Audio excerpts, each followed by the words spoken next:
Hello everyone, welcome back to my YouTube channel. आशा करती हूँ कि आप सब लोग बहुत ही अच्छे होंगे।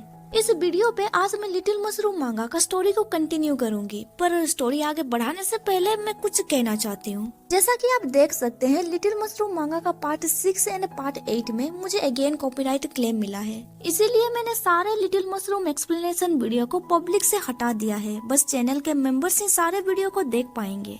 आगे मैं लिटिल मशरूम के जितने भी वीडियोस अपलोड करूंगी, मैं उन्हें 2 या 3 दिन के लिए पब्लिक में रखूंगी एंड बाद में उन्हें मेंबर्स ओनली पे रख दूंगी। इसीलिए आप प्लीज मेरे चैनल को सब्सक्राइब करके बेल नोटिफिकेशन ऑन करके रखिए ताकि न्यू वीडियो का नोटिफिकेशन आप तक पहुंच सके। अब स्टोरी को आगे कंटिन्यू करते हैं। लास्ट वीडियो पे आपने देखा था कि आन क्लासरूम के पीछे बैठकर पोएम का एक्सप्लेनेशन सुन रहा था।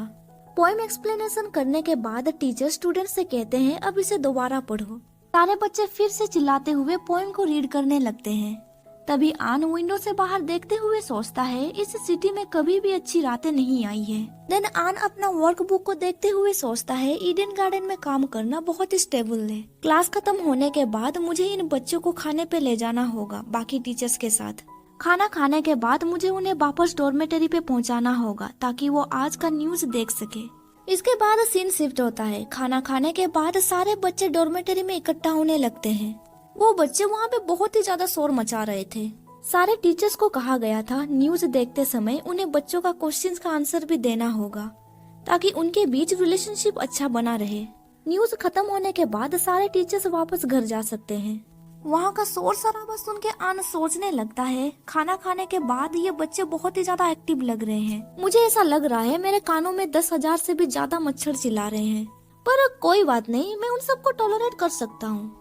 देन वो आगे सोचने लगता है, वो जिस खाई पे रहा करता था वहाँ पे मॉन्स्टर्स अपने बच्चों को जेंटली ट्रीट करते थे, पर सिर्फ अपने बच्चों को। कुछ देर के बाद वहाँ पे लाइफ साइंस टीचर आके पहुँच जाता है।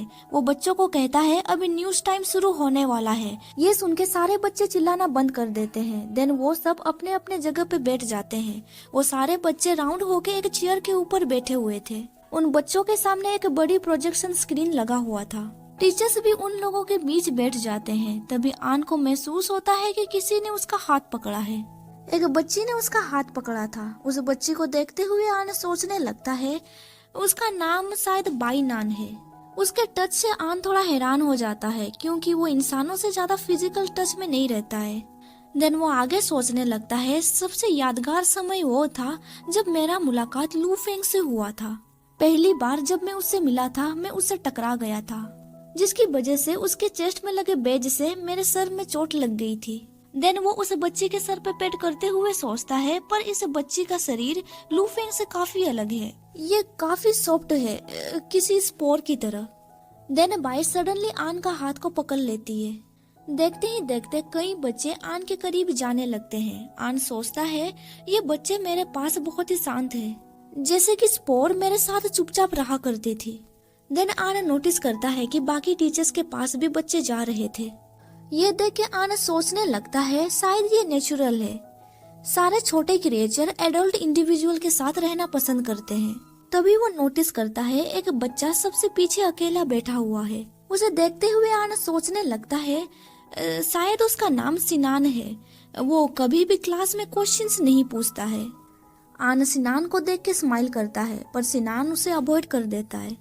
तभी बड़े से स्क्रीन में न्यूज स्टार्ट होता है। न्यूज रिपोर्टर कहता है, एरिया 6 पर बमबारी के बाद बाहरी शहर में मॉन्स्टर की संख्या काफी कम गई है। आज सुबह 6 बजे वायुसेना ने उड़ान भरी थी और आउटर सिटी का समर्थन करने के लिए एरिया 1 में उतरी थी। कर्नल लू फेंग उन लोगों को आदेश देगा रिकवरी ऑपरेशन करने के लिए।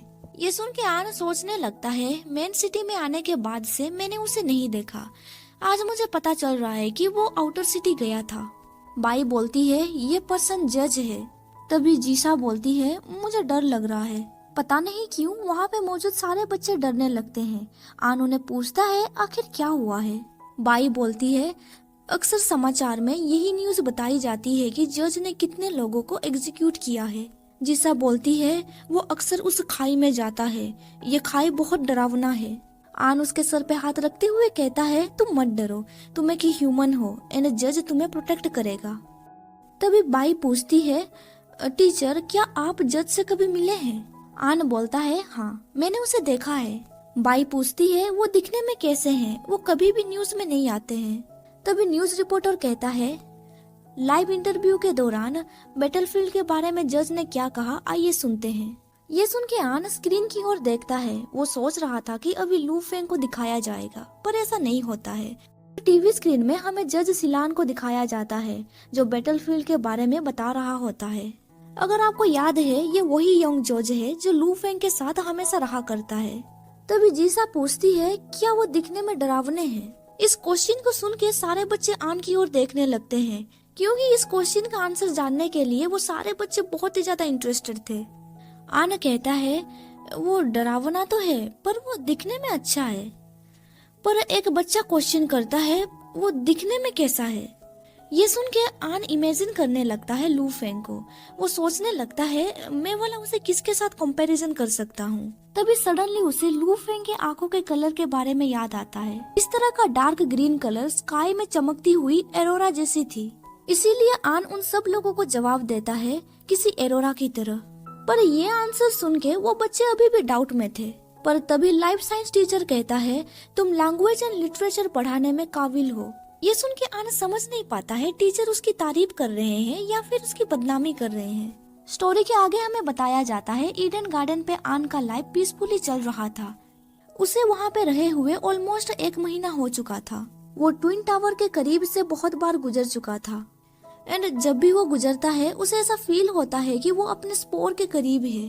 पर उसे अभी तक पता नहीं था कि लाइट हाउस में उसके स्पोर कहाँ पे है एंड वो लाइट हाउस के अंदर एंटर भी नहीं कर सकता। इसके बाद सीन शिफ्ट होता है। हमें दिखाया जाता है वो बच्चों के साथ न्यूज देख रहा था। न्यूज रिपोर्टर कहता है 10 दिन पहले कर्नल लू अपने टीम के साथ डिस्पर्सल सेंटर पे गया था। वहाँ पे उसने डिटेल प्लान तैयार किया था। न्यूज में विशेष रूप से इस बात पर जोर दिया गया है कि ट्रायल कोर्ट नियमित रूप से उस खाई पे जाता है और वो मॉन्स्टर से निपटने में बहुत ही अनुभवी हो चुके हैं। 5 दिन पहले मिलिट्री ने ऑफिशियली डिस्पर्सल सेंटर को रिकवर किया था और बचे हुए मॉन्स्टर्स को हटा दिया। बड़े पैमानों पे उस जगह पे साफ सफाई एंड डिसइंस्पेक्शन भी किया गया। लाइट हाउस ने एक टीम को भी वहाँ पे भेजा है ताकि वहाँ के डिवाइस को रिपेयर किया जा सके। इसके बाद हमें बताया जाता है लिन आज नाइट शिफ्ट करने वाला है, इसीलिए आन आज जल्दी घर चला जाता है। अभी वहाँ पे समर सीजन चल रहा था। शाम के 6 बज चुके हैं, फिर भी बाहर बहुत ही ज्यादा उजाला था। आज कोलिन भी जल्दी घर वापस जा रहा था। हालांकि उन दोनों का घर सेम डायरेक्शन पे है, फिर भी वो साथ में नहीं जाते हैं। ऐसा लगता है कि वो दोनों एक दूसरे को लाइक नहीं करते हैं। इसके बाद सीन शिफ्ट होता है। हमें दिखाया जाता है कि आन स्ट्रीट पे चल रहा था, तभी उसे सुनाई देता है किसी का फुटस्टेप। उसके सामने से एक बच्ची क्रॉस करती है। वो लड़की मेन रोड की ओर भागने लगती है। आन नोटिस करता है मेन रोड पे एक गाड़ी चलने वाली है, इसलिए वो चिल्लाते हुए उस बच्ची को कहता है जरा संभल के। वो बस उस बच्ची के सामने से ही गुजरता है, इसीलिए वो बहुत ही ज्यादा घबरा जाती है एंड सडनली रुक जाती है। वो पीछे पलट के आन को देखती है। वो बहुत ही ज्यादा हाँफ रही होती है। उसकी आंखें देख के लग रहा था वो बहुत ही ज्यादा घबराई हुई थी। आन उसे पूछता है क्या मैं तुम्हारी कोई मदद कर सकता हूँ? क्या तुम ईडन गार्डन में पढ़ती हो? पर इससे वो लड़की और भी ज्यादा घबरा जाती है। वो रोड के उस पार भागने लगती है। आन जल्दी से उसे फॉलो करने लगता है। वो लड़की भागते हुए दूसरे स्ट्रीट पे पहुंच गई थी, पर तभी एक पर्सन उस बच्ची को पकड़ लेता है। उसके चेस्ट पे जज का बेच लगा हुआ था। वो पर्सन और कोई नहीं बल्कि लू फेंग था। उसे देख के आन हेलो बोलता है। लू फेंग भी उसे हेलो कहता है। आन उसे पूछना चाहता था क्या डिस्पर्सल सेंटर रिकवर हो गया, पर इस वक्त पे उसे कुछ और इम्पोर्टेंट चीजें कहनी थी, पर वो कह ही नहीं पा रहा था। वो सोचने लगता है उस दिन ट्रेन पे लू फेंग बहुत ही ज्यादा खराब मूड में था। वो उस दिन ज्यादा खुश नहीं लग रहा था। शायद इसका रीजन ये हो सकता है कि बहुत सारे लोग उसे नेगेटिव नजरों से देखते हैं। देन वो आगे सोचता है इस समय पे मुझे कहना चाहिए कि इस डेंजरियस रोड पे उसने इस छोटी सी बच्ची को बचाया है। मुझे लगता है ये कहना अभी सही रहेगा। आन बोलता है कर्नल। फेंग उसे पूछता है आखिर क्या हुआ है। तभी वो बच्ची फेंग को दूर करने की कोशिश करती है, पर फेंग उसके बैग को पेट करते हुए उसे शांत कर देता है। ये देख के आन हैरान हो जाता है। देन वो आगे कहता है कर्नल तुम एक अच्छे इंसान हो। ये सुन के फेंग हल्का सा स्माइल करता है यहाँ पे चैप्टर खत्म हो जाता है। वीडियो पसंद आया तो लाइक कर दीजिए एंड आगे का स्टोरी जानने के लिए मेरे चैनल को सब्सक्राइब कर दीजिए और साथ ही बेल नोटिफिकेशन ऑन कर दीजिए ताकि आपको मेरा हर वीडियो का नोटिफिकेशन मिल सके। Thank you for watching my videos.